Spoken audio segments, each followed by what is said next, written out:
que as substâncias atravessam, penetram no solo, água, por exemplo, ok? Quanto maior a porosidade, maior será a permeabilidade. Então, quanto maior for o poro, maior facilidade de entrar as substâncias, maior a permeabilidade, ok? Quanto maior forem as partículas, maiores serão os espaços entre as partículas, né? Então, se você tem partículas grandes, elas se encostam uma na outra e ela não tem um encaixe perfeito. Então, vai ficar muito espaço entre elas.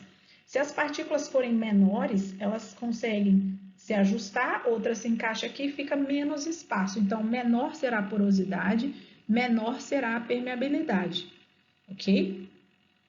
A cor do solo. A cor do solo ele é determinado pela rocha matriz, a rocha mãe. Então, essa rocha vai se fragmentando, né, dependendo do mineral que está ali, e vai dando uma cor característica ao solo, juntamente com a matéria orgânica, ok?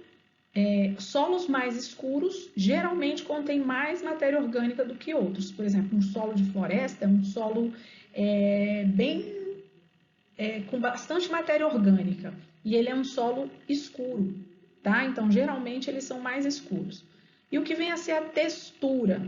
É a proporção do tamanho dos componentes. Então, por exemplo, se eu tenho muitos componentes que os grãos são grandes, né? Provavelmente esse solo é mais arenoso, vamos, um exemplo, né? Então, eu tenho aqui, ó, 3 tipos de grãos que eles geralmente aparecem nos solos aqui da nossa região, que é a areia, o silt e a argila. No Brasil, a nossa classificação aqui do nosso país, para o tamanho das partículas, ela segue esse padrão aqui. Então, nós temos 3 tipos de partículas, né? A argila, o silt e a areia. A argila é a menor partícula, então ela é menor do que 0,002 milímetros, bem pequenininha mesmo.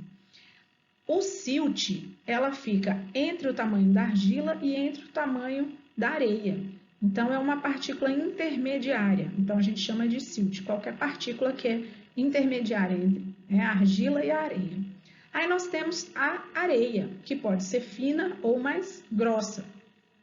A areia fina, ela é muito maior do que o silt, que é maior do que a argila, tá bom? Mas a areia grossa é mais fina do que todos eles.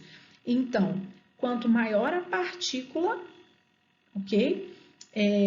Maior será a permeabilidade, maior será a porosidade, ok? Então, vamos para o próximo slide. Olha só, os solos, quanto ao tamanho das partículas, como a gente viu no outro slide, eles são divididos em 3 tipos. Se a gente viu partículas de areia, silt e argila, então essas partículas vão dar nome ao solo. Então, por exemplo, olha só, solos arenosos.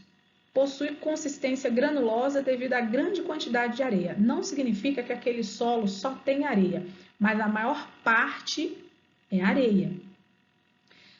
O solo arenoso, por ele ser muito granuloso, as partículas grandes, e a permeabilidade é muito grande, muito mesmo, a água escoa muito rápido, ela é muito permeável. Logo, isso não é bom, porque a água passando, né, com muita facilidade, ela leva os nutrientes junto. Os minerais não vão ficar ali naquele solo. Então, o solo se torna pobre de nutrientes, porque quando a água passa, ela lava tudo que está ali. Então, ele é impróprio para a agricultura, ok? Ele não é um solo bom para a agricultura e ele é muito presente na região nordeste do nosso país. O outro tipo de solo é o solo siltoso, ou solos siltosos, né? Silt é o nome dado, como eu falei anteriormente, a qualquer material mineral que seja menor que a areia e maior que a argila, então ele é intermediário. Esse solo apresenta uma grande quantidade de silt, né, na composição, não significa que só tem silt. Ele tem a permeabilidade intermediária, nem a água passa direto, nem ela fica.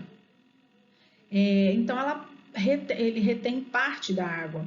O problema é que o solo siltoso, ele se transforma numa lama facilmente quando tem contato com a água. E esse tipo de solo, ele não é bom para construções, ok? Para plantações, esse tipo de solo também tem que ser corrigido. Não é o solo ideal para a agricultura. O outro tipo de solo, que é o mais encontrado no nosso país, é o solo argiloso, ok? Ele tem uma consistência bem fininha, porque os grãos de argila são muito pequenos, tem muita argila na composição, é pouco permeável, a água não passa com facilidade, porque os grãos são muito pequenos, então a água é difícil de entrar. Não que não entre, ela entra, mas uma vez que ela entra, ela fica retida ali também. Então a água vai passando muito tempo ali, quando ele fica molhado, ele fica muito encharcado. E é o solo mais comum no nosso Brasil. Ele também é chamado de latossolo. Ele tem coloração que vai desde o vermelho ao amarelo, passando por outras colorações também. E ele é bem profundo, ok? Tem uma extensa profundidade, como a gente pode ver aqui na figura, nesse corte. Ele tem baixa fertilidade e para a agricultura ele precisa de corretivos também. Ele precisa de fertilizantes, técnicas de manejo do solo, enfim. Para a agricultura ele precisa ser